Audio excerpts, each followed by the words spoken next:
Hi friends, today we're going to be taking a look at a group of words that all have either an ER ending or a UER ending.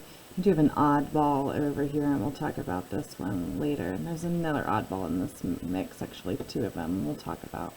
But we're looking at the sound, okay? And kind of depending on whether that is preceded or there's a T before it or an S before, it's going to color the sound a little bit. Okay, so we're looking at the final syllable, the second syllable of each of these words. So you're looking at this category right here: a pitcher, stretcher, a teacher, rancher, butcher. I'm noticing that when there's a CH in all of these words, that sounds expected, right?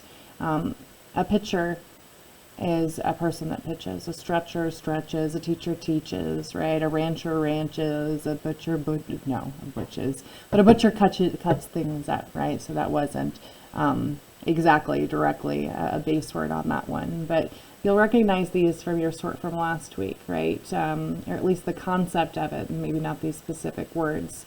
These are agents, or one who does things, right? I also have the word catcher that's in that group too. So all of these are going to make this regular sound. And I'm going to mark these up by simply chopping off my suffix. These are all nouns, right? And I think about whether or not it's hard to spell these, and sometimes the sound can match another sound. But if you think about the meaning of these words, like a teacher is a person that teaches, you want to think back that that's an agent, right? That's like the words in our last sort. That's using an ER suffix, so adding on to a base word that's person who does that, okay? So that can help you to decide on some of these spellings.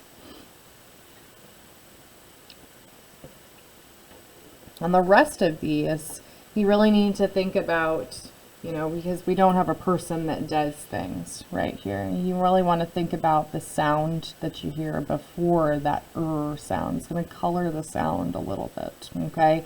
Listen carefully to treasure versus future. Treasure, future, right? They all are ending with that U-R-E right there, but the sound is a little bit different. So you take a look. What letters do you see right behind? See a T, a T, a T, an S. A T, a T, a J. I can move this over here to our oddball category. And again, a T, an S, S, T, T, G. We'll move this on over to my oddball category. And an L. I'm going to move this one on to my oddball category too. So all the rest of these have a T before the URE or an S before the URE. Okay, I'm looking at picture and measure as well. So that's what I mean. It's going to color the sound of that unaccented final syllable, that R controlled syllable at the end. So you'll notice we've got a header T URE and a header S URE, and underneath those, in that slanty part right there, that's telling you what sound it's making. Okay, so this category was already really done for us where we were looking at whether it was an ER or a URE, and on this one here it's going to make the chur sound. Okay, so all of these other ones are going to go ahead and move on down, and we can sort them. We've got T-U-R-E that's going to make the chur sound. And if there's an S before the U-R-E, it's going to have that colored sound, a zhur sound. You see that Z right there. We've got injure, senior, figure, failure. Do you hear on these? You almost hear a Y sound in them. Failure, figure, senior. Then I've got injure. So those are our oddballs there, only because they don't make a chur sound or a zhur sound with that same T or S behind it. It's like a measure. It's got that Z because it's an S before the U-R-E. Picture. It's chur because it's got a T before the U-R-E. Torture. T before the U-R-E. Posture. Leisure. Making that zh sound. Moisture. We got moisture. Capture. Mixture. Pleasure. Treasure. Future. Creature. Nature.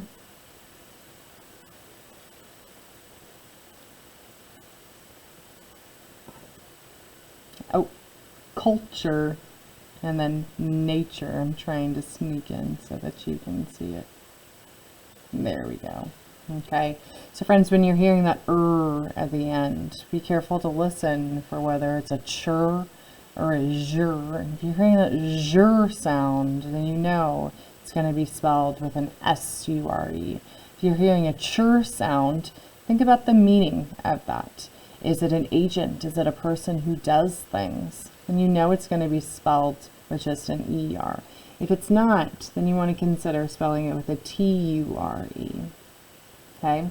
So the last thing I want you to do before you write your words in your word work notebook, when you sort your words, I want you to go ahead and divide these words by syllable.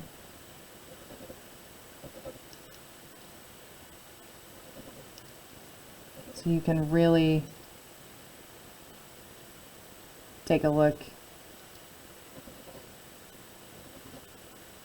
at that unaccented syllable and investigate a little bit further, like words like future. We had an open syllable right there. Creature, an open syllable. Nature, open syllable. And that just helps to bring attention to our word patterns. All right, friends, thanks for thinking with me. Go ahead and make sure that you sort your words, check back on this screen, and write your words in your word work notebook.